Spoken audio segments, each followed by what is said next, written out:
we've got the Falcons and the Saints. Saints favored by 4. Over under on this one, 43.5. What are your thoughts here? Taking the Falcons. I'm taking the over. I think this will be.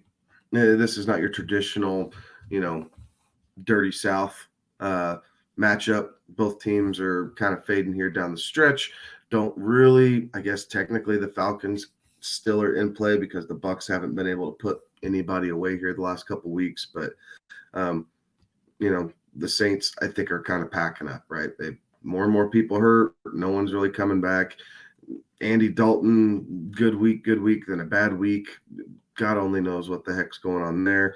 And I like Desmond Ridder. I like this opportunity for the young Bucks. So I think he's going to step in and prove some people why he should have been in. And I think we're going to see the Falcons toss it around the yard a bit more than what we've seen here over the last, 13, 14 weeks of the season. Yeah, I could see that one.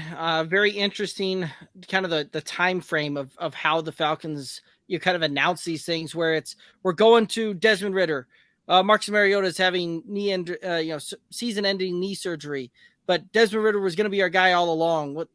It kind of just an interesting timetable of how they did those things. Is that what they finally said with Mariota? Because the article I read is that he threw a sucker in the dirt and just left the team.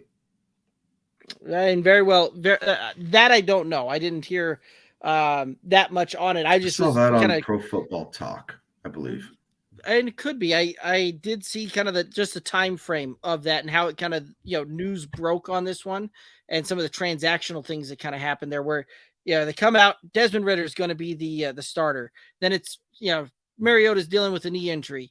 Mariota is going to be going on season-ending IR with a knee surgery, and then you had Arthur Smith came out and say Ridder was going to be our guy all along, regardless of what happened with Mariota. So it was kind of an interesting thing there, where you could have potentially let the guy save some face there, but you come back out and say, no, we were making the changeover anyway.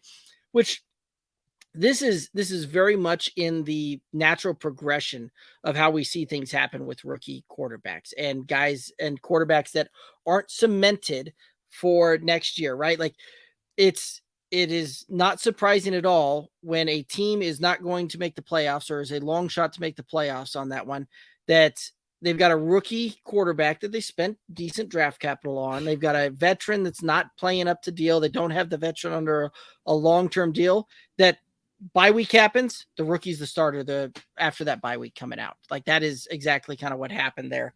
And that's a lot of things that we talked about going into the season, that we thought that would be the case coming through it. I remember when we were covering the Falcons early on, and we said that they had Ridder, they had Mariota, and the projection and the prediction would be that Ridder would see the last 3-4 games of the season whenever, when they got out of bye week, that would be Ridder's show to go through and finish this thing off. So chalk that one up before us, I suppose. Yeah, I'm excited to see what the kid has. Again, he had preseason and regular season all this time working and everything else kind of getting up to speed. So they're not throwing him right in.